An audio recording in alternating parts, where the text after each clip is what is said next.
It's the Joel Shit Show, featuring Joel Shit. Hi, welcome to the Joel Shit Show. I'm your host, Joel Shit. Today we talk about Proposition 24, repeals recent legislation that would allow businesses to lower their tax liability, initiative statute. Fiscal impact, increased state revenues of about $1.3 billion each year by 2012-2013 from higher taxes paid by some businesses. Smaller increases in 2010-2011, 2011-2012. Deroga legislación reciente que permitiría que las empresas redujeran su obligación tributaria. Ley por iniciativa. Impacto fiscal.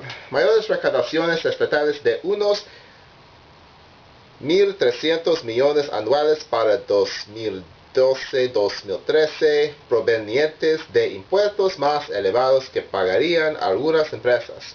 Menores aumentos en 2010 y 11 y 2011-12. So Proposition 24, here's the deal. I don't think it was this year. I think it was the year before. Remember, budget crisis, budget late, blah blah blah. Abel Maldonado saves the day. One of the things they did about the budget was they said, hey, corporations, agree to something that will help the budget balance, and we'll give you a tax break in 2012, mostly. And they said, okay, that sounds like a good idea. That sounds like something that we could go along with. So they balanced the stupid fucking budget, as George Carlin would say.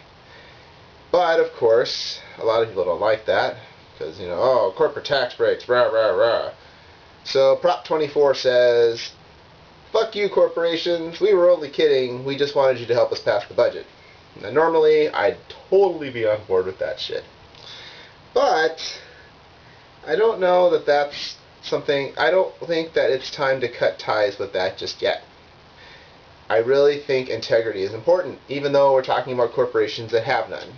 This is a tough one for me, but I think that it would make more sense to come up with some new bullshit tax to put on corporations to counter the tax break they're getting from this, to save face. Very important in politics. Save face. That's why I shaved before I did this episode. And that is why I'm voting no on 24, because I shaved. No. The reason I'm voting no on 24 is because I don't want to go back on our word as a government. As a people, we the people, remember that. We said, hey, we're going to do this favor for you if you do this favor for us. We can't renege on that promise, even though it doesn't make a lot of sense. It's a principle thing. And anytime you vote with your principles, you're wrong. Which makes sense, because if you look at who's voting yes on 24 and who's voting no on 24, it's pretty clear voting yes on 24 is probably a good idea when you consider who's behind it. But sometimes I get very stubborn, and I value integrity over practicality, and that's what's happening here. So you should probably vote yes on 24. I'm going to vote no because I'm stubborn. That's all the time we have for today. Visit us on the web at joelshitshow.com. Email joel at joelshitshow.com.